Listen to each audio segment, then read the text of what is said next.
C'est mon 42e anniversaire, même si ce soir, je me sens plus seul que jamais. J'arrive au restaurant Midtown peu après 19h. Un parapluie serre la tête, tandis que la pluie ruisselle du bord. À l'intérieur, un doux jazz résonne sous les conversations feutrées, et l'hôtesse me salue d'un hochement de tête poli. Je lui rappelle la réservation à mon nom, Smith, et elle me conduit devant des tables ornées de bougies vacillantes jusqu'à celle que j'ai choisie il y a des semaines, à la demande de ma famille. 3 couverts sont prêts, ceux de ma femme Cassandra, de mon fils Tyler, de ma fille Grace. Je me glisse sur la chaise en bout de table, sentant le dossier se plaquer contre mes épaules comme un rappel malvenu de l'attente. Au début, je regarde les gouttes de pluie se précipiter sur la vitre. De minuscules concurrents glissant en arc de cercle qui me rappellent le passage rapide des années. 42 ans ressemblent moins à un accomplissement qu'à une accusation. Tu es déjà venu ici, n'est-ce pas? Je jette un coup d'œil à ma montre. 7h30, mon estomac se serre. Cassandra avait insisté pour choisir ce restaurant. Elle disait qu'il était charmant et différent. Des murs violets et des lanternes encadraient la pluie de chaleur. Pourtant, la seule chaleur que je ressens en ce moment est la petite flaque de bougie qui scintille sur la nappe. Le serveur arrive avec une thermos de café torréfié foncé, la pose délicatement et me demande si je souhaite en reprendre plus tard. J'acquiesce, les doigts enroulés autour de la tasse en porcelaine, sentant sa chaleur apaiser un nœud dans ma poitrine. Je sirote, amer et fumé, et je laisse ce goût m'ancrer. Je me souviens de l'anniversaire de l'année dernière, de la famille à la maison, des rires résonnant sur les murs de la cuisine, du sirop d'érable, des crêpes trempées dont j'ai brûlé la moitié dans ma torpeur matinale. Ce soir, leur cadeau surprise aurait pu être une douceur dans le réfrigérateur, ou un collage de photos sur le mur du salon. Au lieu de cela, je fixe 3 couverts vides, chacun se moquant de moi avec un potentiel jamais réalisé. Je commande une petite entrée, un délicat consam aux champignons, couronné d'un filet de crème. Il arrive dans un bol peu profond, la vapeur s'échappant comme les fantômes des repas passés. Je lève la cuillère et marque une pause. Chaque saveur a un goût trop délibéré, trop cérémonieux pour une soirée passée seule à faire semblant de fêter. Je me souviens de mes 16 ans chez mes parents. Le sourire de ma mère lorsqu'elle déployait des banderoles en papier au plafond. Maintenant, ces symboles de fête me semblent creux. Les banderoles non écrites, les gâteaux non cuits, les chansons non chantées. L'horloge au mur du fond affiche 20 heures passées. La chaleur du restaurant contraste avec le froid qui m'envahit. Je commande un autre café. Le serveur, surqualifié pour une tâche aussi simple, verse avec une précision méticuleuse, repose la cafetière sur sa soucoupe et se retire avec un professionnalisme discret. Je suis reconnaissante pour sa discrétion. Je croise son regard et esquisse un petit signe de tête reconnaissant. Il répond par un doux sourire, comme pour dire « je te vois ». Et je réalise que la gentillesse de cet inconnu est le premier réconfort que j'ai ressenti ce soir. Je prends mon téléphone pour consulter mes messages. Aucun de Cassandra, aucun des enfants. Juste la lueur de mon propre reflet sur l'écran noir. J'envisage d'appeler pour demander si tout va bien, mais la fierté et la gêne me serrent les doigts. Au lieu de cela, je pose le téléphone à côté de mon assiette et croise les mains sur mes genoux, fermant les yeux un instant pour calmer ma respiration. Dans le silence, j'entends la pluie contre la fenêtre, le bourdonnement sourd d'une conversation lointaine et le battement régulier de mon cœur qui me rappelle que je suis toujours là. À 20h30, je déballe une serviette en lin et la pose sur mes genoux. 19h était l'heure convenue. Ils sont officiellement en retard. Je trace du regard le contour de chaque assiette vide, imaginant leur visage cligner des yeux. Le sourire chaleureux de Cassandra, le haussement d'épaule gêné de Tyler, le regard avide de Grace, mais les chaises restent vides. Mon café refroidit. Je soulève la serviette, la replie et la pose sur la table à côté de ma cuillère. Je me dis que je ne serai pas celui qui se plaint d'une blague familiale qui a trop tourné. Au lieu de cela, je m'adosse, inspire lentement et commande une autre tasse. S'ils veulent vraiment me surprendre, je décide que c'est la seule façon de garder espoir que d'attendre. Et donc j'attends, à 42 ans, seul avec la pluie à ma fenêtre et 3 couverts vides devant moi, apprenant peut-être que parfois le cadeau le plus révélateur est celui qui n'arrive jamais. Je jette un nouveau coup d'œil à l'heure, 21h02, et j'appuie sur le bord de mon téléphone pour m'assurer que l'écran ne ment pas. Il ne ment pas. Je suis assis à cette table depuis un peu plus de 2 heures. La même table que Cassandra avait choisie lorsqu'elle avait appelé ce restaurant la semaine dernière et m'avait dit « Assurez-vous que ce soit calme avec une fenêtre ». Il aime regarder la pluie. Et me voilà en train de faire exactement cela, à regarder la pluie. La regarder ruisseler et glisser sur la douleur comme si elle avait une destination plus importante que la mienne. La douce lumière ambrée des appliques murales se reflète sur le verre comme des halos flous, vacillants et moqueurs. 3 chaises sont toujours intactes, les fourchettes sont toujours propres. Léa, l'hôtesse, le chinon bien coiffé et le carnet serré contre sa poitrine, passe à nouveau. Cette fois, elle ralentit en me voyant toujours assis. Son regard, bienveillant mais fatigué, balaie la table puis moi. J'ai vérifié à nouveau, dit-elle d'une voix douce, comme si elle essayait de ne pas m'effrayer. Votre femme ou quelqu'un, je suppose de la famille, a appelé vers 18h15. Ils n'ont pas laissé de message, mais c'est dans notre journal. Juste un appel manqué, non, dis-je en essayant de ne pas paraître trop vide. Pas de message. Elle secoue la tête et m'adresse un sourire qui n'atteint pas tout à fait ses yeux. Je peux vérifier à nouveau si vous voulez. Je secoue lentement la tête. Non, merci, Léa. Elle s'éloigne et je la regarde disparaître derrière le casier à vin. L'air de la salle à manger a changé. Tout à l'heure, le bourdonnement des rires et des verres résonnait doucement. Maintenant, il s'est adouci, comme si la pièce elle-même se calmait. Je prends une autre gorgée de mon café, devenu tiède et amer. Ma cuillère s'accroche à la tasse en porcelaine que je repose sur la soucoupe. J'ai envie d'envoyer un SMS à Cassandra, mais mes doigts hésitent. Que dirais-je? Tiens, juste pour confirmer que je n'ai pas été abandonné. Je jette un nouveau coup d'œil au menu, même si je l'ai déjà lu 2 fois. Je survole les descriptions des plats que je ne commanderai pas. L'assiette de fruits de mer à la mousse fine, le risotto à la courge buternue, les frites à la truffe à $12 que Grace aurait commandé rien que pour le nom. À la place, je fais signe à un serveur et demande la soupe d'entrée, la bisque des récoltes d'automne. Elle arrive dans un bol profond en céramique bleu marine, qui semble émaillé à la main. Un fin filet de crème danse dessus, garni de graines de courge grillées. C'est magnifique. J'en prends une cuillerée. C'est beaucoup trop salé. Ou peut-être que je suis juste trop amer. Je regarde la cuillère dans ma main comme si elle allait me donner une réponse. Puis je ris doucement. Un seul soupir d'incrédulité. Je laisse la cuillère retomber doucement dans le bol et me rassieds sur ma chaise. C'est le moment où un homme est censé se mettre en colère, peut-être partir, claquer une carte de crédit sur la table et s'enfuir dans la nuit, vertueux et blessé. Mais je ne ressens pas de colère. Je ressens quelque chose de plus calme, quelque chose qui se rapproche de la reddition. C'est peut-être ça la surprise. Une farce ratée pour me faire une leçon sur mon travail, les anniversaires que j'ai ratés, les pièces de théâtre que j'avais promis de faire et que j'ai manqué. Les dîners que j'étais à 5 minutes d'ici et auxquels je ne suis jamais allé. Peut-être que ce soir, c'est la version Cassandra du « maintenant tu sais ce que ça fait ». Si c'est le cas, elle a raison. Je sais maintenant. C'est creux, froid, comme assis à une table pour 4 tandis que sa famille disparaît dans un silence indéchiffrable. Je ressors mon téléphone. Toujours rien. J'écris un message à Cassandra. Toujours au restaurant. Ça va? Puis je l'efface parce qu'elle va bien. Elle va toujours bien. Elle n'est juste pas là. Le serveur passe avec un plateau de dessert pour une autre table. Une famille de 5 personnes partageant un gâteau au chocolat fondant et riant si fort que j'attire la tête vers eux. Le père se penche et étale un peu de crème fouettée sur le nez de sa plus jeune fille. Elle éclate de rire. La mère lève les yeux au ciel et essuie le tout avec une serviette. C'était nous autrefois. Je regarde à nouveau l'heure. 9h27. La salle est à moitié vide. Les tables autour de moi sont essuyées, les bougies doucement éteintes, mais la mienne brûle toujours. Une petite flamme solitaire scintille dans le courant d'air de la fenêtre. Et j'attends toujours. Je fais signe au serveur de nouveau et commande de l'eau gazeuse. Pas de citron vert, juste des bulles pour me maintenir en haleine.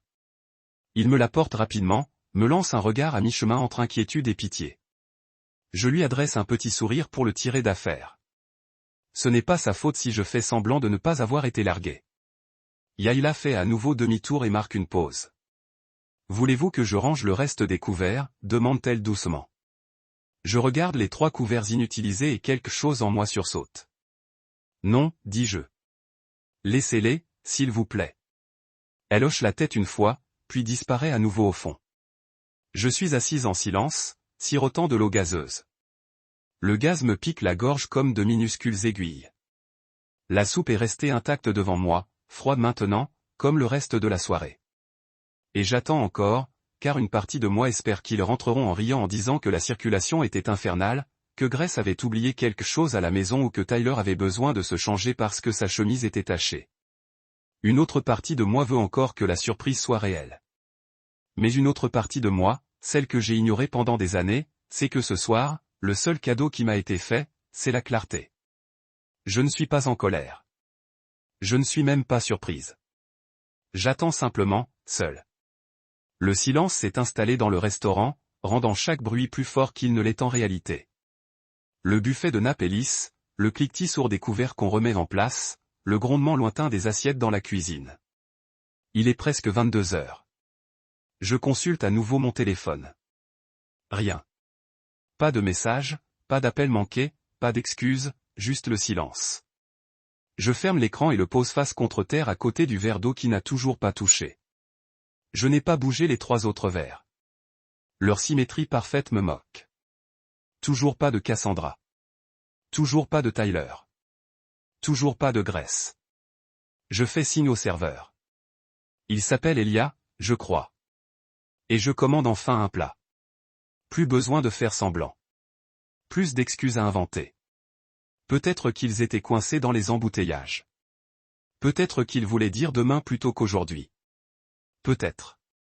Peut-être. Peut-être. J'en ai assez de leur accorder plus de temps qu'ils ne m'en accordent. Je prends l'agneau rôti lentement, dis-je en rabattant le menu. Plus pour clore un chapitre d'attente que par simple faim. Excellent choix, dit Elia en griffonnant sur son bloc-notes avant de disparaître derrière la porte battante de la cuisine. Je me calai dans mon fauteuil et jetai un coup d'œil vers le fond du restaurant. Un groupe bruyant s'est rassemblé autour d'une longue table d'angle, riant comme s'ils étaient dans le salon plutôt que dans cet espace calme et soigné. L'un d'eux se lève son téléphone et crie « Bon, tout le monde, souriez ». Un flash traverse la pièce tandis qu'il pose pour une photo de groupe, bruyant et imperturbable. Le genre de groupe qui emplit l'espace d'une présence qu'on ne peut ignorer. Comme s'il faisait la queue, l'un d'eux recule sans regarder et heurte ma chaise assez fort pour me faire mal au coude. Je me retourne, mais ils ne le font pas. Aucune excuse, pas même un regard. Je m'avance, les mains toujours sur la coudoir, et laisse passer l'instant. Invisible. Voilà ce que je suis ce soir. Pas seulement à cette table, mais pour eux, pour le personnel, et même pour ma propre famille, apparemment. Je reprends le café. 3e tasse, et j'en bois une gorgée. C'est trop amer. J'ajoute du sucre, je remue et je sirote à nouveau. Ça n'arrange rien. Rien n'y fait. Elia revient, mais pas avec de l'agneau. À la place, il me pose une assiette de fruits de mer, garnie d'un tourbillon de purée de betterave et de petites pommes de terre rôties. Je la fixe un instant, perplexe, puis je lève les yeux. Je suis désolé, dis-je doucement. Ce n'est pas ce que j'ai commandé. Il regarde l'assiette comme si elle le trahissait. Oh, tu as raison. C'est la commande de la table 10. Désolé. Il soupire, épuisé, et soulève l'assiette d'une main. Je vais arranger ça. Il s'éloigne rapidement et disparaît à nouveau dans la cuisine. Je l'entends murmurer quelque chose au chef tandis que la porte se referme derrière lui. Je ne suis pas fâché, juste fatigué. Fatigué d'être ignoré. Fatigué d'être celui qu'on oublie de vérifier. Un simple dîner d'anniversaire, et même ma commande ne peut pas être bonne. Je jette un nouveau coup d'œil aux 3 chaises vides, aux couteaux toujours parfaitement alignés. Aux assiettes intactes qui ressemblent plus à des miroirs qu'à des tenues de soirée, je m'y vois, propre, posé, attendant quelque chose qui ne viendra pas. Le groupe dans le coin applaudit à nouveau, entonnant cette fois-ci une version forte et fausse de « Joyeux anniversaire » à l'un des leurs. Je regarde le personnel apporter un petit gâteau illuminé de cierges magiques. Tout le monde applaudit et rit. Même la porte de la cuisine s'ouvre pour jeter un coup d'œil au chef. Je me demande ce que ça aurait été si Cassandra avait fait ça pour moi. Même quelque chose de simple, une bougie, une carte, un effort. Elia revient avec une assiette d'agneau fumante. Cette fois, la bonne commande. Il la pose délicatement devant moi, s'excuse à nouveau et disparaît sans un mot de plus. Je fixe la nourriture un instant. Ça sent divinement bon. Herbes, ail, réduction de vin, tout se mélange pour créer quelque chose qui aurait dû être spécial. Je coupe l'agneau lentement. La viande est tendre, presque beurrée. Elle se défait sous la fourchette comme si elle avait attendu ce moment toute la nuit. J'en prends une bouchée et je la mastique. C'est bon. C'est tout ce qu'elle devrait être. Et pourtant, elle atterrit sur ma langue comme un prix de concession. Je jette un nouveau coup d'œil à l'horloge. 22h15. J'aurais dû partir il y a des heures. J'aurais dû partir dès la première heure, ou du moins après la soupe. Mais je ne l'ai pas fait, car une partie de moi espérait qu'il se montrerait. Que Cassandra entrerait, talons claquants et visage rouge de pluie. Que Tyler sourirait et dirait quelque chose à propos d'un mauvais virage. Que Grace courait me prendre dans ses bras et se glisserait dans son fauteuil, parlant à toute vitesse comme à son habitude. Mais rien de tout cela ne s'est produit. Au lieu de cela, je suis assis là, à manger de l'agneau, seul, tandis que la fête d'anniversaire d'un inconnu inonde la pièce de joie. Et je n'arrive même pas à être en colère. Pas vraiment, juste engourdi. Le pire, c'est que je n'arrive pas à décider s'il s'agit d'un dîner oublié ou d'un message intentionnel. Un message comme ceux que j'ignore depuis des mois. L'appel du brouillard, les disputes étouffées, la façon dont Cassandra ferme doucement la porte de la chambre quand elle pense que je me suis endormi, la voix que Tyler laisse échapper quand je lui parle de la fac, la chaise vide au dernier match de Grèce parce que j'ai travaillé tard. Peut-être que ce soir, il s'agit moins d'oublier que d'abandonner. Je prends une autre bouchée d'agneau et je mâche lentement, méthodiquement, comme si cela pouvait m'apporter des réponses. Ça n'arrive pas. Je finis la moitié de l'assiette avant de poser ma fourchette. En face de moi, la place qu'aurait occupée Cassandra est toujours bien rangée, intacte. Je jette un dernier coup d'œil vers la porte. Toujours rien. Le serveur revient et me demande si je veux un dessert. Je songe à dire oui. Je songe à commander la tarte aux framboises que Cassandra adorait. Mais l'idée de le manger seul, la crème dans la bouche tandis que des rires résonnent à une autre table, me vide. Non, merci, dis-je doucement. Il hoche la tête et prend l'assiette. Je ne demande pas l'addition tout de suite. Je reste assis quelques minutes encore, à regarder les derniers clients du restaurant ramasser leurs manteaux et sortir en traînant les pieds dans la nuit pluvieuse. Finalement, je me lève et sors mon portefeuille de ma veste. L'addition arrive, une épingle coincée dans la chemise. J'ai signé le reçu d'un signe et reposé le stylo. 3 chaises vides, 3 repas non consommés, et un homme qui, pour la première fois depuis longtemps, réalise à quel point il se sent seul. Malgré la lumière des bougies et l'argenterie polie, je boutonne mon manteau, remercie le personnel et sors sous la pluie. Juste au moment où je coupe la première tranche d'agneau, la chaise en face de moi craque sous un poids soudain, et je lève les yeux pour voir une femme se glisser sur le siège d'un air déterminé. Sa veste sombre contraste fortement avec la palette chaleureuse du restaurant, et son sourire curieux est empreint d'un mélange de malice et d'excuses. Ma fourchette couvre ma dare. Continuez à manger, murmure-t-elle. Ses yeux bruns se tournent vers une table ronde où un homme chauve en cravate colorée lui fait un signe de la main avec insistance, téléphone à la main, comme pour la rappeler à ses côtés. Ou je devrais rejoindre mon patron et faire semblant d'être ravi par son diaporama de vacances.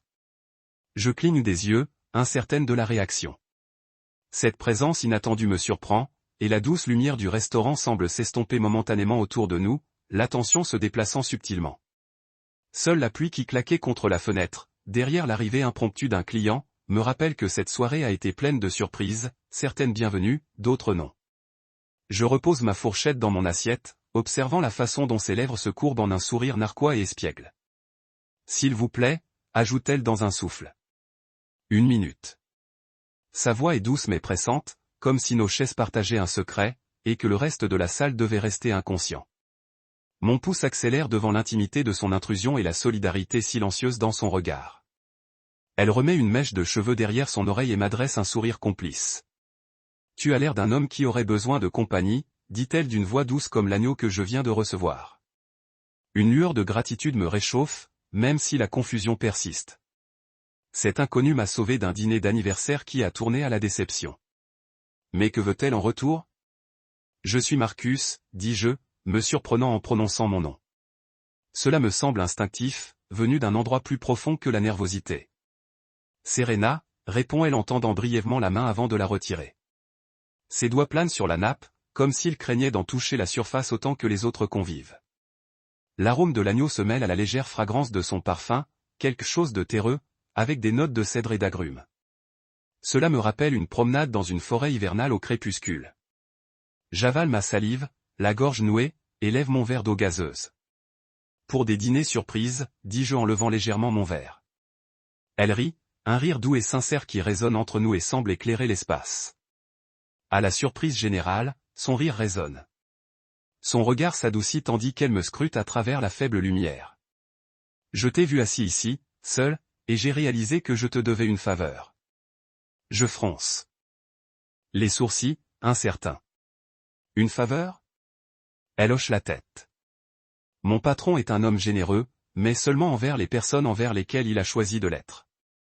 J'esquive son diaporama de photos de vacances depuis 18 heures. Elle lève les yeux au ciel vers l'homme chauve à la table ronde qui la regarde avant d'incliner la tête et de hausser les épaules comme pour dire « J'attends ». J'allais être poli, mais quand je t'ai vu, elle hausse les épaules. J'ai décidé de choisir ma propre aventure. Je lève un sourcil. Ta propre aventure, et c'est moi. Ouais, dit-elle en affichant à nouveau ce sourire curieux. Dis-moi ton nom, et je croirai que nous sommes au moins des connaissances à la fin. Je m'installe confortablement et ris doucement. Eh bien, Serena, je suis Marcus. Marcus Glenn, et j'ai passé la soirée à attendre ma famille, qui a apparemment décidé que c'était mon anniversaire, mais je ne sais pas pourquoi. Son expression passe de l'enjouée à la compassion. Je suis désolé. Elle tend la main par-dessus la table et me glisse une petite carte. Une simple réponse en relief à une fête d'entreprise. Considérez ceci comme votre échappatoire. Je fixe la carte, puis la regarde de nouveau. Quoi? Elle fait un geste vers la carte. Poisson fantaisie du Père Noël et votre l'agneau solitaire semble être un marché injuste. Prends ça et rentre chez toi pour faire ce que tu as à arranger. Puis elle se penche en avant, la voix se réduisant à un murmure. L'année prochaine, tu as prévu ta propre surprise. Je prends la carte, effleurant les siennes du bout des doigts. Une étincelle inattendue jaillit en moi. Une connexion. Cela faisait une éternité que personne ne m'avait offert quoi que ce soit en dehors de la politesse de routine. Même la surprise de Cassandra s'était enchaînée, et ce soir, elle s'est complètement effondrée. Mais ici, dans la lumière vacillante de cette lanterne, avec la pluie qui crépite contre la vitre, j'ai l'impression qu'une nouvelle possibilité s'offre à moi. Serena jette un coup d'œil à sa montre. Je devrais y aller, murmure-t-elle avant que je lui doive des excuses ou qu'il ne remarque mon absence. Elle se tient debout, lissant le devant de sa veste. Je me lève avec elle, me sentant plus vivant que de toute la soirée. Je m'éclaircis la gorge. Merci pour la compagnie, le secours qu'il privilégie. Elle sourit, cette même curieuse courbe des lèvres. Quand tu veux, dit-elle, puis marque une pause. Oh, et c'est la tarte aux framboises en dessert. C'est pour moi. Le meilleur de la ville. Avant que je puisse répondre, elle s'est retournée et s'éloigne à grands pas vers la table ronde où son patron lève les sourcils à son arrivée. Elle lui adresse un sourire, libéré de toute excuse, et se glisse à sa place comme si toute cette rencontre faisait partie de son plan. Je l'observe un instant, puis retourne à ma place. Les 3 couverts vides me semblent différents, moins comme des accusations que comme des possibilités. Je glisse le ticket d'évasion dans mon portefeuille et reprends la fourchette. Cette fois, l'agneau a un goût plus riche, relevé d'une touche de nouveauté. La certitude que la générosité peut venir d'inconnus, que la surprise peut surgir quand on s'y attend le moins, et que parfois le plus beau cadeau est un allié inattendu. Je termine ma portion d'agneau et appelle le serveur. À son arrivée, je commande la tarte aux framboises recommandée par Serena. En attendant, je pousse la carte sur la table et imagine ce que cela pourrait signifier de planifier mes propres surprises pour l'année à venir, pour la famille que j'aime et pour moi-même. Quand la tarte arrive, des baies charnues surmontent une coque croustillante, une noisette de crème à la vanille à côté. J'en croque une bouchée. Sucrée, acidulée et parfaite. Pour la première fois ce soir, je souris à mon reflet dans la fenêtre sombre. La lumière d'une lanterne danse derrière moi. Ce cadeau d'anniversaire n'était peut-être pas celui auquel je m'attendais, mais c'était exactement celui dont j'avais besoin. Et tandis que je savoure le dessert, je me dis que l'année prochaine, lorsque la pluie frappera à une autre fenêtre éclairée par une lanterne, ce sera moi qui écrirai le scénario de mes propres surprises. Elle est restée moins de 10 minutes. Assez longtemps pour changer le ton de ma soirée. Assez longtemps pour laisser derrière elle quelque chose qui pesait encore lourd dans la poche de ma veste. Le carton d'invitation aux bordures dorées. Ce n'est pas seulement son geste qui m'a marqué, mais la facilité avec laquelle je me trouvais en sa présence. Serena. Elle a prononcé son nom comme s'il n'avait aucun poids, aucun bagage, juste assez de son pour résonner dans l'air. Elle n'a pas redemandé le mien. N'a pas insisté pour obtenir des détails sur la famille qui aurait dû être là. Elle a juste levé son verre, proposé un moment de partage et s'est éclipsée. Dans son monde, telle une magicienne expérimentée, je me suis retrouvé assise à la même table, mais dans une humeur complètement différente. Après son départ, je n'ai plus mangé d'agneau. Non pas par amertume, juste par satiété. Pas par estomac, mais par ce sentiment d'avoir déjà trop absorbé la journée. J'étais venu ce soir en espérant une surprise. Et d'une certaine manière, j'en ai eu une. Elle n'était simplement pas arrivée emballée dans un ruban de la part de Cassandra et des enfants. Elle était arrivée sous la forme d'un inconnu avec un plan de sauvetage et un rire qui ne semblait pas avoir été répété.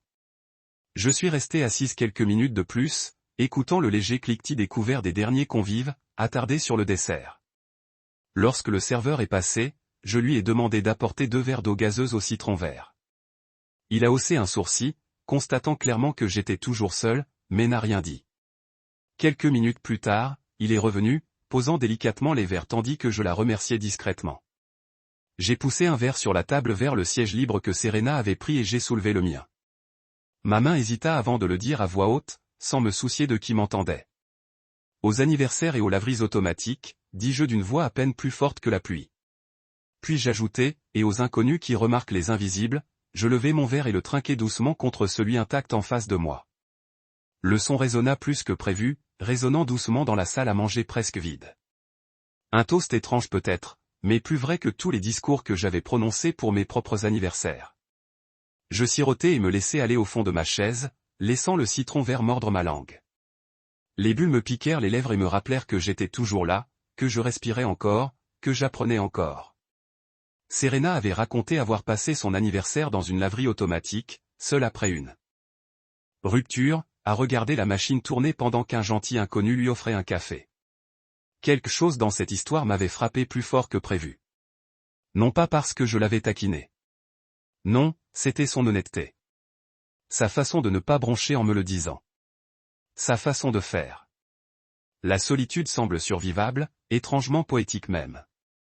Je ne lui ai pas dit que je ressentais la même chose depuis des mois, peut-être plus. Mais si je l'avais fait, je pense qu'elle aurait compris. En vérité, ce n'était pas juste un dîner manqué. Ce n'était pas à propos de ce soir. Ce soir, c'était juste la lampe torche qui révélait ce qui avait déjà commencé à pourrir. Cassandra et moi étions ce couple qui se tenait la main sous les tables, qui s'échangeait des mots et des serviettes pliées, qui murmurait des projets pour l'été alors même qu'on payait encore les factures d'hiver. Puis, entre les sorties d'école et les heures supplémentaires, on a arrêté de se sourire. Elle a arrêté de m'attendre et j'ai arrêté de lui demander comment s'était passée sa journée. On ne s'est pas disputé, on s'est effacé. Et s'effacer est plus dangereux, je pense, parce que ça se fait si discrètement. On ne sait pas que c'est fini avant que les lumières ne soient éteintes. Tyler a 17 ans maintenant. Il m'accueillait à la porte avec un ballon de football sous le bras, me demandant si on pouvait le lancer avant le dîner. Maintenant, il lève à peine les yeux de son téléphone.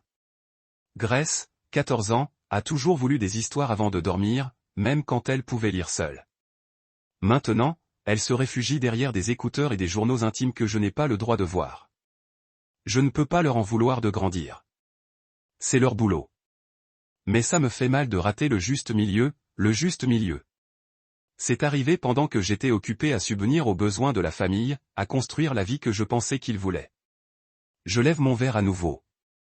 Le deuxième toast se fait en silence, seul moi, les yeux fermés un instant, respirant le regret, lorsque le serveur revient et voit les 2 verres d'eau, l'un à moitié vide, l'autre intact. Il marque une pause. Il regarde la chaise supplémentaire, puis me regarde de nouveau, et sourit comme si nous partagions une blague. Je lui rends son sourire, appréciant qu'il ne pose pas de questions. « Voulez-vous un dessert ?» demande-t-il doucement. J'ai l'intention de dire non, mais je me souviens des derniers mots de Serena. « Goûtez-moi la tarte aux framboises. La meilleure de la ville. » J'acquiesce. En fait, oui, la tarte. Il me l'apporte. 10 minutes plus tard. Une assiette délicate à la croûte dorée berçant des framboises scintillantes. Un filet de crème fraîche dessine de douces courbes sur les bords. Je prends la première bouchée et comprends immédiatement ce qu'elle voulait dire. Sucré, acidulé, friable, comme il se doit. Ça ne résout rien, mais pendant quelques minutes, ça fait du bien. Je laisse la tarte me calmer. Bouchée après bouchée, je me souviens combien il est rare de savourer quelque chose sans en avoir besoin. Ce ne sont pas des excuses de Cassandra. Ce n'est pas un geste de paix de la part des enfants. Ce n'est même pas une conclusion symbolique.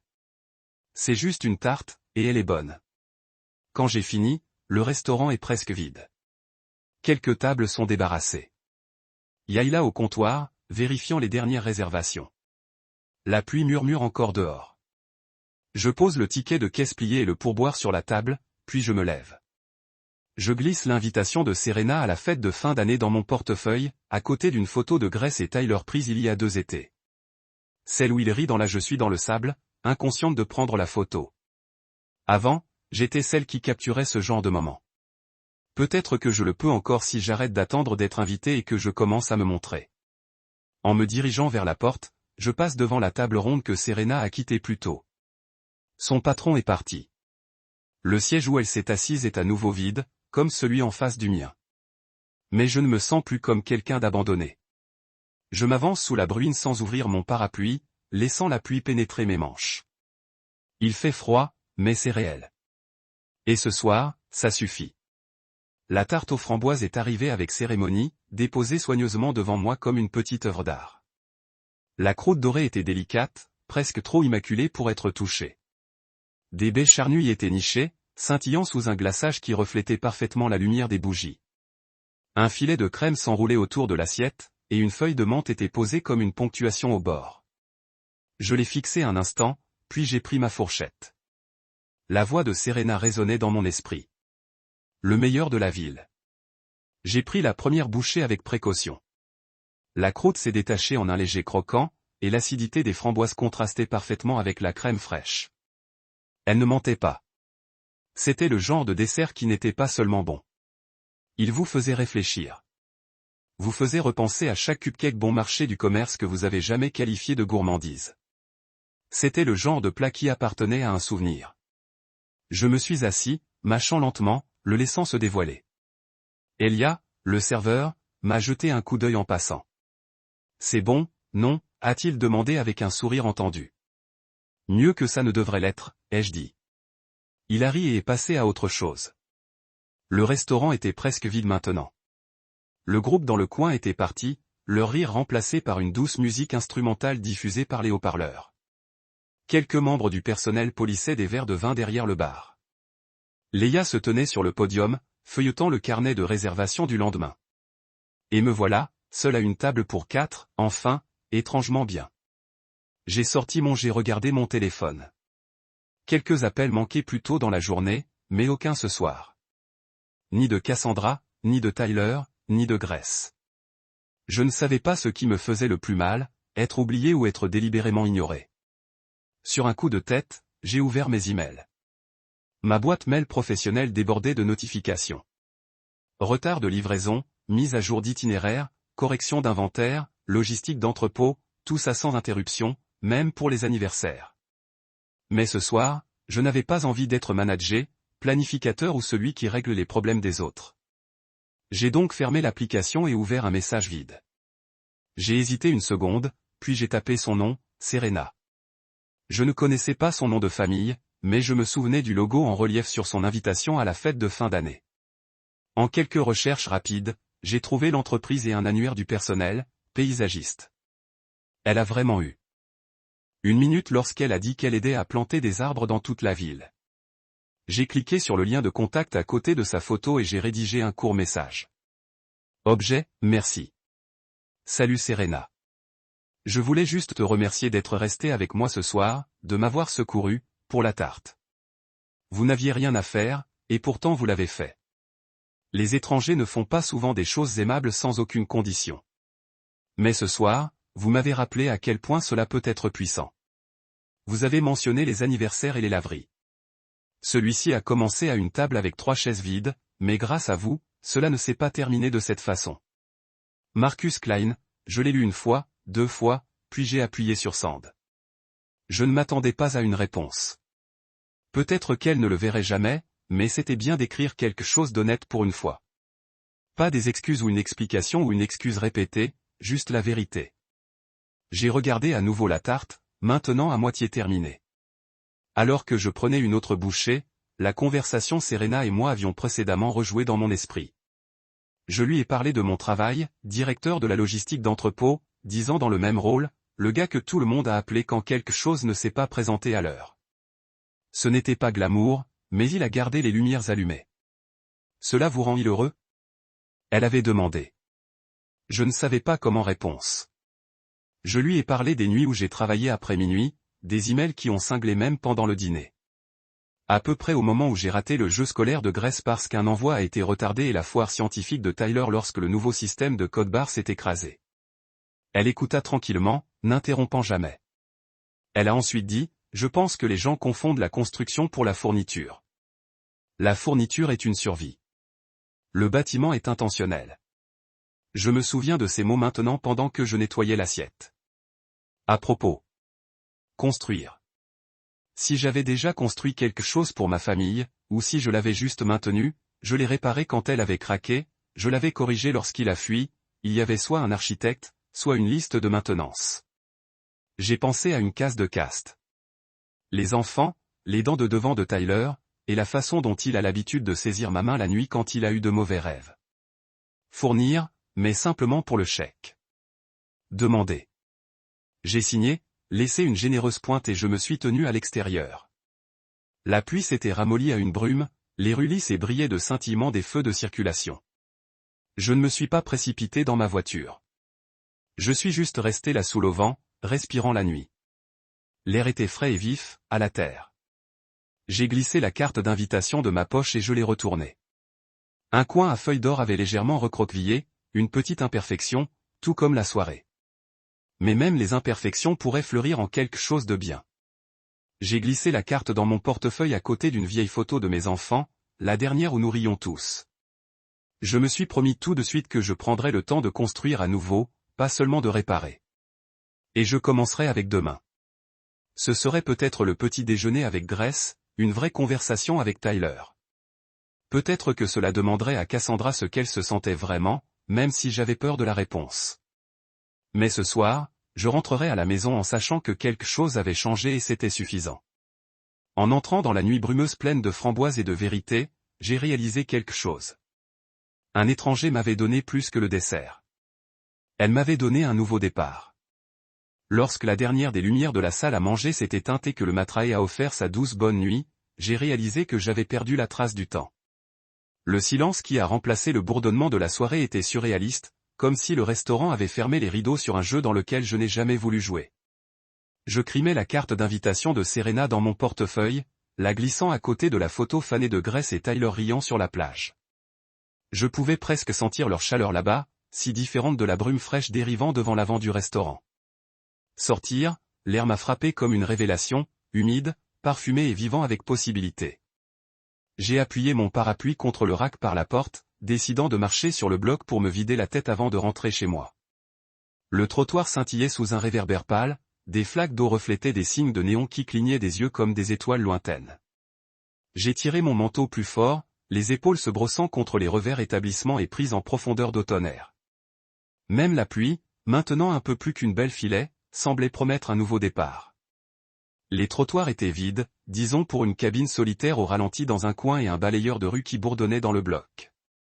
J'ai tourné à gauche vers le quartier de théâtre que Serena avait mentionné, où les rideaux en velours et les lumières de marqué ont une fois attiré des foules et des masses. Maintenant, les affiches et les cadres poussiéreux proclamés montrent depuis longtemps. Je me suis arrêté devant un, les lettres d'or et plan un jeu sur la réinvention. J'ai baissé mon propre reflet dans le verre et j'ai pensé à quel point c'était approprié. Je n'avais pas prévu cette promenade, mais les surprises de la nuit m'avaient appris que les meilleurs moments ne sont pas programmés. J'ai glissé mes mains dans mes poches et j'ai continué, ramassant un rythme facile qui correspondait au rythme cardiaque tranquille de la ville. La dérive des feuilles mouillées sous les pieds m'a rappelé les râteaux d'enfance et les parcelles de citrouilles, les moments où ma famille, avant que la vie ne devienne un enchevêtrement de travail et d'obligations, s'accumulerait dans l'ancien chariot de la gare et conduisait des promenades en foin. La mémoire ressemblait à Tinder, comme une chanson que je n'avais pas entendue depuis des années. Un pâté de maison plus tard, j'ai trouvé le jardin caché que Serena avait décrit. Il se trouvait derrière un mur de pierre basse. Sa porte de fer à tige légèrement impôt. Les lumières de chemin jettent des halos ambre doux sur des bancs humides et un feuillage scintillant. L'odeur de magnolia et de terre humide enroulait autour de moi. Je suis entré à l'intérieur, ayant l'impression d'avoir découvert une pièce secrète dans une vieille maison, qui tenait des souvenirs et chuchotait les invitations. J'ai suivi le chemin sinueux sous une canopée de chênes et d'érable, leurs feuilles dégoulinant de gouttes de pluie qui ont attrapé la lumière comme des cristaux. Un banc en pierre se tenait à côté d'une petite fontaine, son eau ruisselant dans une berceuse en sourdine. Je me suis assis, laissant l'humidité s'accrocher à mon manteau et ferma les yeux. Pour la première fois toute la soirée, j'ai ressenti une friction entre le passé et le présent. Le jardin était intemporel, suspendu entre les saisons, tout comme les questions qui remuent dans mon esprit. Pourquoi avais-je laissé la routine éclipser les petites merveilles de la vie? Pourquoi le travail était-il devenu le patron de mes jours, laissant la famille et moi-même dans le dos brûleur? Serena m'avait libéré d'une nuit de blessures, mais ce soir était censé me donner plus que réconfort. Il était destiné à exposer les lacunes que je laisserais grandir. J'ai traversé la main sur le banc de pierre frais, rappelant la voix de Serena. Chaque endroit a besoin de plus d'arbres. Elle avait esquissé des feuilles invisibles en l'air pendant qu'elle parlait, comme si elle plantait des idées au lieu de plans. Elle a construit la beauté de l'intention, et à ce moment-là, j'ai réalisé que je devais faire de même avec ma propre vie. Planter des moments d'émerveillement, arroser-les avec des cadeaux et regarder-les grandir. En face, les lampadaires ont révélé un petit groupe de chariots à l'abri sous une tonnelle de jardin. Leurs pétales, lourds de pluie, s'inclinaient dans des arcs gracieux. Je me levai et me dirigeai vers eux, agenouillé sur un genou pour brosser une feuille humide de côté. Ils avaient l'air fragiles mais inébranlables, survivants de tempêtes soudaines et de saisons changeantes. Quelque chose dans leur résilience a été condamné. J'ai tiré mon téléphone de ma poche et pris une photo des fleurs. C'était étrange de capturer quelque chose de fugace, mais peut-être aussi vital. J'ai composé un message rapide à Grace. Eikido, regarde ces fleurs que j'ai trouvées. Vous voulez en appuyer un et le garder? J'ai hésité puis l'ai envoyé. En quelques instants, sa réponse est venue, cool. Je t'aime, papa. Ma poitrine s'est réchauffée. L'espace entre nous était plus petit, poncé par un seul clic et 2 mots. J'ai glissé le téléphone dans ma poche et j'ai erré plus profondément dans le jardin, suivant un chemin étroit qui a penché doucement vers le haut. Présentation. La peinture a éclaté. Le battement de cœur se sentait stable, un métronome bienvenu. J'ai ouvert mon manteau et retiré la carte d'invitation, lissant ses bords entre le pouce et l'index. L'enveloppe avait été en relief avec la crête de son entreprise, une feuille stylisée entrelacée avec une rose à boussole. J'ai imaginé Serena concevant des parcs qui guidaient les gens à travers des paradis verts, tout comme elle m'avait guidé ce soir. J'ai glissé la carte en arrière et j'ai fermé les yeux. J'ai laissé la nuit respirer autour de moi. Le mollet doux des gouttelettes. Le doux bourdonnement d'une ville qui ne dort jamais vraiment. Et l'écho lointain d'une sirène. Le rappel du monde que la vie continue. Indifférent au petit drame de l'anniversaire d'un homme. Pendant un long moment, je me suis simplement assis, ni se précipitant en avant ni ne s'accrochant au passé. Dans cet équilibre délicat, j'ai senti une résolution silencieuse prendre racine. Demain, je serai celui qui planifierait les surprises. Demain, je comblerai les lacunes. Drive les temps avec Tyler, les histoires au coucher avec Grace et une conversation avec Cassandra qui n'étaient pas des excuses et des demi-mèches. Je demanderai elle à nouveau sur ses rêves, et écouter, pleinement présent, sans le bouclier du travail.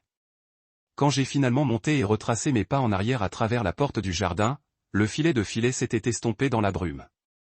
La rue au-delà était toujours brillante, la ville lumineuse vivante. J'ai ramassé mon parapluie, j'ai secoué des gouttelettes comme un vieux chien qui revient à la chaleur et je me suis dirigé vers la maison. Chaque pas était plus léger qu'auparavant. Les chaises vides du dîner ne m'ont plus alourdi. Ils ont simplement marqué des endroits attendus d'être remplis.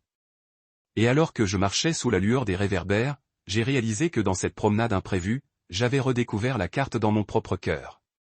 Un où chaque chemin, chaque tour inattendu m'a fait plus près de chez moi. La porte d'entrée s'ouvre avec un clic doux qui résonne comme un point d'interrogation dans le couloir vide. Je laisse tomber le parapluie par le support de chaussure et je suis intervenu, en pause pour laisser mes yeux s'adapter à la lumière basse lampe. Tout est encore. Pas de rire, pas de pas, pas de voix. Le bourdonnement du réfrigérateur est la seule être vivant dans le silence. Je décolle mon manteau humide et je l'accroche sur le crochet par la porte, savourant la brève sensation de chaleur rampant mon colonne vertébrale. J'entre dans le salon. La bannière d'anniversaire que j'ai drapée sur le manteau est à moitié tombée, ses lettres brillantes glissant latéralement. Les banderoles pendent mollement du ventilateur de plafond, et un ballon dégonflé se niche dans le coin comme un animal de compagnie oublié. Je marche vers la cuisine où les comptoirs sont impeccables et la cafetière est vide. Pas de miettes de gâteau, pas de traces de célébration. Sur la porte du réfrigérateur, une petite note dans l'écriture familière de Cassandra se laissait glisser aux côtés de la déception. Je me dirige vers le garde-manger et trouve la dernière barre granola, l'avoine et le miel, le genre que j'ai acheté quand nous avons encore fait des randonnées du matin ensemble. Je le déballe lentement et prends une bouchée, savourant les grappes nettes, même si je prépare le goût familier de la solitude. Chaque mastication se sent amplifiée dans le silence. J'avale et je passe une main dans mes cheveux, exhalant d'une manière qui envoie une petite coupe à travers mes épaules. Je me retourne dans le salon et je coule sur le canapé, jetant un coup d'œil à la photo sur la table debout. C'est de l'été dernier. Un instantané de Grace Midlogg, des cheveux dans une tresse en désordre et Tyler souriant à côté d'elle avec des bras autour de ses épaules. Leurs sourires sont larges et inconscients, le genre qui vous fait mal à la poitrine dans le désir et la fierté. Sous la photo se trouve la carte d'invitation de Serena, jetant un coup d'œil de mon portefeuille comme un signet. Je le retire et le retourne dans ma main. La feuille en relief et la rose de la boussole brillent légèrement dans la lumière de la lampe, un rappel de la gentillesse inattendue et des nouvelles directions. Je mets la carte sur la table basse et recroqueville mes jambes sous moi. Le manoir de souvenirs semble froid ce soir. Ces chambres caverneuses sans les voix de ma famille. Je ramasse la télécommande et allume la télévision. Statique. Je change à nouveau. Un talk-show tardif. Le rire en conserve est répété. La voix de l'hôte se moque des potins de célébrité. Je l'éteigne. Aucun script ne peut remplir ce vide. Je me lève et me dirige vers la bibliothèque, glissant mon doigt le long des épines jusqu'à ce que je trouve la copie usée d'une promenade dans les bois que j'avais commencé à lire il y a des mois. Page 38. Je vois dans la marge où j'avais griffonné l'été 2024. Je le tire libre et je bascule, mais les mots flous. Mon esprit retourne sur le chemin du jardin derrière le restaurant. La façon dont la mousse se sentait sous mes mains, le silence des feuilles au-dessus. J'imagine Serena là-bas, esquissant des feuilles invisibles en l'air, réinvenant la ville. Dans la cuisine, je remplis un verre d'eau et le ramène au canapé. Je m'assois à nouveau, cette fois face à la porte coulissante en verre qui regarde dans la cour. La pluie s'est arrêtée et une seule lanterne par la clôture scintille dans la réflexion d'une flaque. Le monde au-delà de ce verre semble proche et distant à la fois. Un jardin non détenu en attente de soins. Je soulève mon verre et prends un long verre. L'eau de froid glissant dans ma gorge comme une promesse. Ensuite, comme si le silence trouve enfin sa voix, mon téléphone bourdonne. Je le récupère et je vois un message entrant de Grace. Mon cœur frappe. J'appuie sur l'écran. Grace, papa, ça va? Nous sommes vraiment désolés. Nous avons gâché. Je t'aime. Mon souffle prend le souffle et pendant un moment, je regarde les mots. Désolé. Je t'aime. Deux messages qui se sentent chargés de possibilités. Je tape une réponse. Moi, je suis là. Parlons le matin. Je t'aime aussi.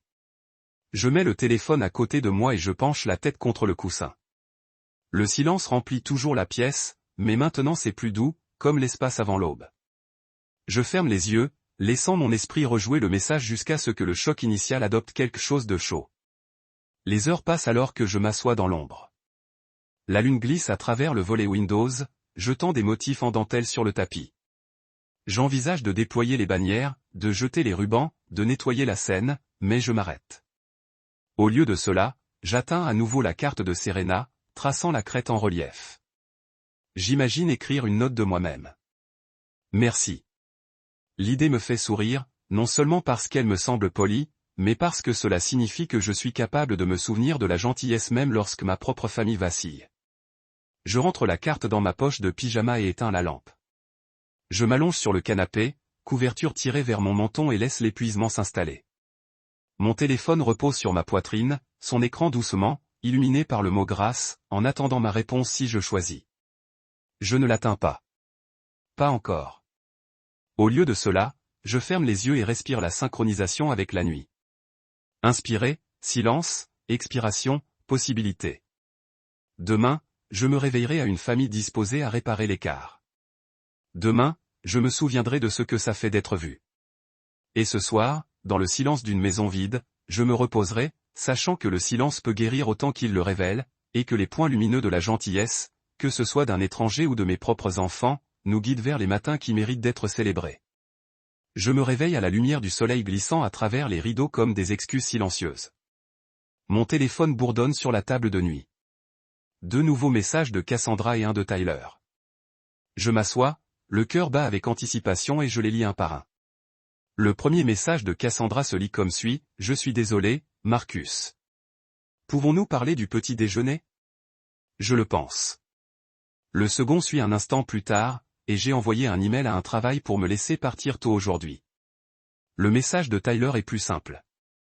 Papa, désolé. Puis-je vous voir avant de m'entraîner ? Grace n'a pas encore envoyé de texto, mais je ressens sa présence dans l'espace autour de moi, comme si elle attendait juste devant ma porte. Je balance mes jambes sur le côté du lit et glisse mes pieds dans des pantoufles. Le calme de la maison se sent différent maintenant, moins creux, plus optimiste. Je tape dans le couloir jusqu'à la cuisine où les comptoirs transportent toujours des traces de la note de la nuit dernière, et la carte d'invitation repose à côté de la cafetière comme si elle surveillait. Je me nettoie la gorge, je me penche en avant et je prends la petite carte en relief, la retournant pendant que j'attends que la bouilloire bouille. Le geste de Serena semble à la fois éloigné et attaché à la promesse de ce matin. Une chance de construire plutôt que de simplement entretenir. La machine à café freine à la vie et je verse 2 tasses, une pour moi, une pour Cassandra. Je les porte à la petite table de petit déjeuner dans le coin où une seule chaise fait face à la mienne. Les bannières et les banderoles sont toujours suspendues, battues de la nuit dernière, mais je décide de les laisser là pour l'instant en tant que témoin de ce qui s'est passé et de ce qui va arriver. Quelques instants plus tard, j'entends des pas traverser la tuile, puis un coup doux à la porte ouverte. Cassandra entre avec un sweatshirt gris usé et une queue de cheval lâche, les yeux rouges au coin. Elle s'arrête lorsqu'elle voit la tasse de café l'attendre. Et pour un instant, je ressens le poids de choses tacites entre nous. Des mois de dérive, les soirées se séparent, même lorsque nous avons occupé la même pièce. Merci, dit-elle tranquillement, en acceptant la simulation. La chaleur rayonne entre nous comme un petit pont. Elle s'installe sur la chaise en face de moi, les doigts enroulés autour de sa tasse. Je m'assois et offre un sourire provisoire. Je suis content que tu sois ici, dis-je. Elle hoche la tête, regardant la table. J'aurais dû appeler hier soir, commence-t-elle, voix basse.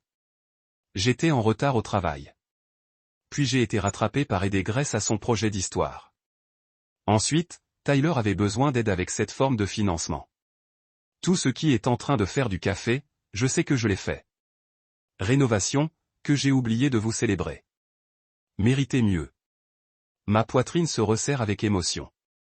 J'imagine les chaises de ce restaurant de Midtown, les assiettes vides, le silence qui m'a étouffé. Et je pense à Serena et comment un simple acte de gentillesse a débloqué ce moment. Tu es ici maintenant, dis-je doucement. C'est ce qui compte. Nous nous asseyons dans un silence compagnon, sirotant notre café. À l'extérieur, le ciel s'éclaircit alors que le soleil monte son arche, promettant une nouvelle journée.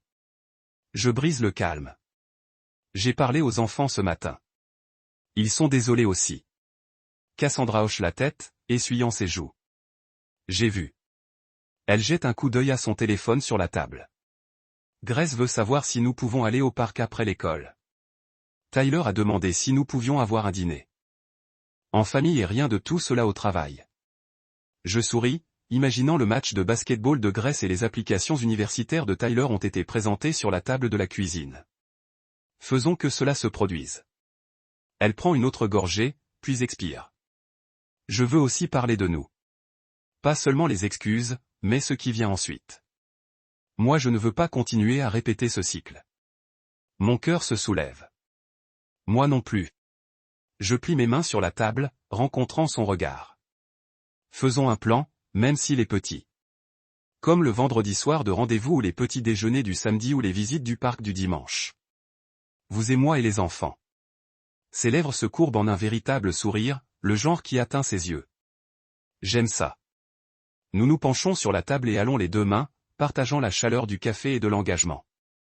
À ce moment-là, je pense que les fissures de notre mariage commencent à réparer, non pas avec de grands gestes, mais avec une conversation honnête et des choix intentionnels. Plus tard, après avoir effacé les tasses et remis la table à droite, j'entre dans le salon pour trouver Grace recroquevillée sur le canapé avec son téléphone et Tyler debout près de la fenêtre, un sac à dos baissé sur une épaule. Nous allons au parc. Demande Grace, la voix brillante. Tyler hoche la tête vers la table du petit déjeuner. Papa, tu joues pour les crêpes avant de partir? Je souris et les ramasse dans des câlins rapides. Définitivement Cassandra rejoint nous, drapant un bras autour de mes épaules. Petit déjeuner en famille, puis parc, annonce-t-elle. Les enfants applaudissent et je ressens une vague de possibilités. Dans ce simple rituel matinal, café, conversation et plan clair. Je reconnais les graines de quelque chose de nouveau. Les chaises vides du dîner hier soir m'ont appris plus que l'absence. Ils m'ont montré à quel point la présence est importante. Et maintenant, alors que le rire remplit la maison et que le péché des crêpes grésillantes dérive de la cuisine, je me rends compte que nous reconstruisons non seulement un mariage ou une routine familiale, mais le fondement même de ce que signifie voir et nous honorer vraiment. Aujourd'hui, nous célébrerons ensemble et demain et le lendemain jusqu'à ce que les leçons de la nuit dernière deviennent les traditions de notre avenir. Un an s'est écoulé depuis que la pluie a tapoté contre cette fenêtre de restaurant Midtown, et je me suis retrouvé seul en 3 chaises vides. Aujourd'hui, je reviens au même endroit, mais tout est différent. C'est mon 43e anniversaire, et cette fois j'arrive à 7 heures, un parapluie pointu plié dans ma main, le cœur de cœur au lieu de lourd. L'hôtesse me salue par son nom et dirige-moi passant les tables de celles que j'ai réservées il y a des semaines. Table pour 6, dit-elle, même si je l'ai réservée pour 5 plus 1. J'adore la façon dont les lanternes ont jeté une lueur chaude sur les murs violets. Comment le faible parfum de cèdre et d'agrumes s'attarde dans l'air comme si quelqu'un l'avait planté délibérément. Mes nouvelles traditions ont été des choix prudents, réduit le travail tôt, gardant les vendredis gratuits et apprenant que les surprises sont meilleures lorsque vous aidez à les planifier. Je prends une respiration et je glisse dans le siège à la tête de la table, lissant la serviette en lin sur mes genoux. 5 paramètres de place brillent devant moi. Au deuxième siège se trouve ma femme, Cassandra. Elle porte une robe verte profonde, la couleur des feuilles de magnolia dans notre jardin et ses cheveux sont lâches autour de ses épaules. Elle me sourit avec la familiarité des matins partagés et la promesse de soirées partagées. À côté d'elle se trouve notre fille, Grace, portant une veste en jean sur un chemisier rose blush, prêt à commander la base de mer. Son choix sophistiqué, m'a-t-elle dit au téléphone ce matin. À côté de la Grace se trouve Serena, portant un petit érable en pot dans un pot en céramique blanc. La carte sur la table correspond à celle qu'elle m'a donnée. Invitation à Garnidor à la fête de vacances de ce restaurant. Elle me fait un clin d'œil et je me rends compte qu'elle est la plus qui m'a appris ce que signifie être vue. De l'autre côté de la table, au 4e siège, est notre fils Tyler, vêtu d'une chemise boutonnée et sa lettre d'acceptation du collège est parfaitement pliée dans sa poche. Il est devenu plus grand en un an. Quelque chose que j'ai remarqué le matin où il m'a battu dans un match de cheval au parc. Dans le dernier siège est Leia, l'hôtesse, dont la gentillesse est restée avec moi longtemps après cette première nuit solitaire. Elle a accepté mon invitation à se joindre à nous comme un signe de gratitude pour le café, pour la soupe, pour sa compassion quand je me sentais la plus invisible. Cassandra tend la main et prend ma main. Joyeux anniversaire, dit-elle doucement. Merci de nous avoir rappelé ce qui compte. Je lui serre les doigts. Merci d'être ici. Le serveur arrive avec 2 verres d'eau étincelante et de citron vert. Serena avait abandonné l'alcool l'année dernière pour la santé, a-t-elle rappelé-moi c'est donc étincelant de l'eau. Il met les lunettes devant moi et verse, son expression respectueuse de l'occasion. Je soulève le mien vers de nouvelles traditions, dis-je. Ma voix porte à travers la table, dessinant 5 hochements de tête et souris. Je tire des lunettes avec Cassandra, puis Grace, puis Serena, puis Tyler, puis Leia. Aux nouvelles traditions, il résonne. Nous prenons chacun une gorgée de l'eau. Les bulles chatouillant nos lèvres, une promesse d'effervescence de la vie. La lumière des lanternes scintille dans les yeux de Serena, correspondant à la lueur des minuscules feuilles d'érable sur la plante qu'elle tient. C'est un cadeau de mon bureau à la maison, explique-t-elle. Un rappel vivant que la croissance prend du temps, que même un petit panier peut devenir un arbre puissant sous le bon soin. Grace se penche en avant. J'ai choisi la base de graines parce qu'elle est cultivée dans l'océan comme les arbres poussent dans la terre, dit-elle avec un sourire timide. Je pense que c'est poétique. Tyler glousse. Seulement, vous penseriez que les poissons et les arbres sont poétiques. Je suis allé avec le rôti Lantagneau. Se sent comme un repas de célébration. Leia sourit. J'aurai la soupe d'automne Harvest. C'est la première chose que Marcus ait jamais commandée.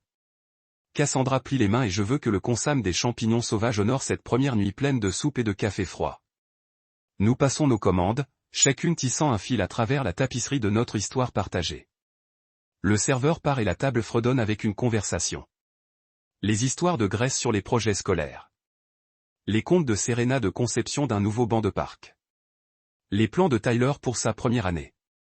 Le rire de Cassandra à ma déclaration.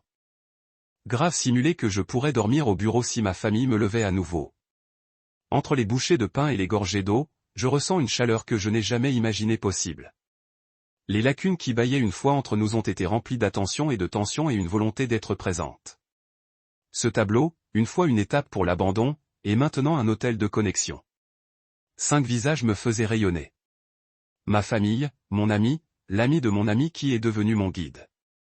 Chaque preuve que l'appartenance est construite, pas donnée.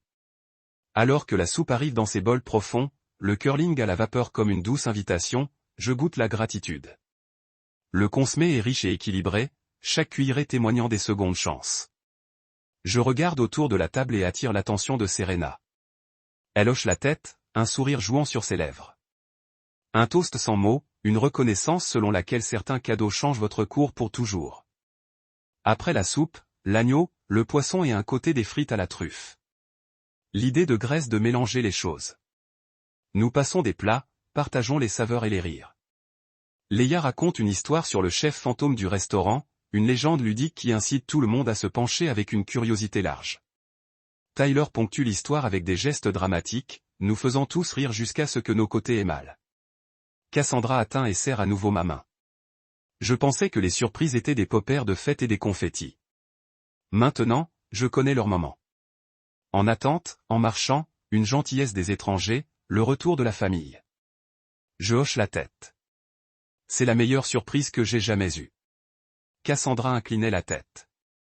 Alors assurez-vous qu'il y en a beaucoup plus. Je souris, en regardant les chaises autour de la table. Chacun tient quelqu'un qui a choisi d'être ici, dont la présence remplit un espace que le vide ne peut plus toucher.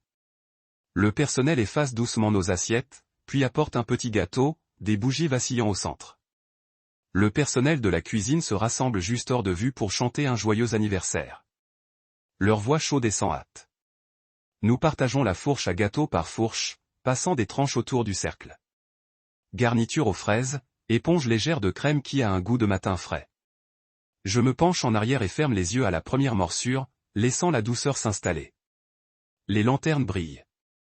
La pluie recommence à l'extérieur. Cette fois, un motif doux plutôt qu'une averse. Cassandra repose sa tête sur mon épaule. Grace s'appuie contre Serena. Tyler et Leia échangent des histoires sur leurs spots de parc préférés. J'inspire le sentiment mélangé de la soupe, de l'agneau, du gâteau et de la compagnie. Moi, sachez que parfois les surprises les plus profondes ne sont pas du tout des surprises, mais la découverte que les gens viendront lorsque vous planifiez judicieusement. Aimez profondément et choisissez d'être vu. Alors que la soirée se termine, je glisse le minuscule érable sur le rebord de la fenêtre où ses branches minces attrapent la lumière de la lanterne. Je sais qu'il faudra un arrosage minutieux, une élagage douce et du temps pour mûrir, tout comme les relations qu'elle commémore. Je me retourne à la table et lève mon verre une dernière fois. Merci, dis-je, la voix stable avec l'émotion. Pour être ici ce soir et tous les jours. Ils élèvent leurs lunettes pour rencontrer le mien dans un refrain calme. À vous, ils disent et puis ensemble à.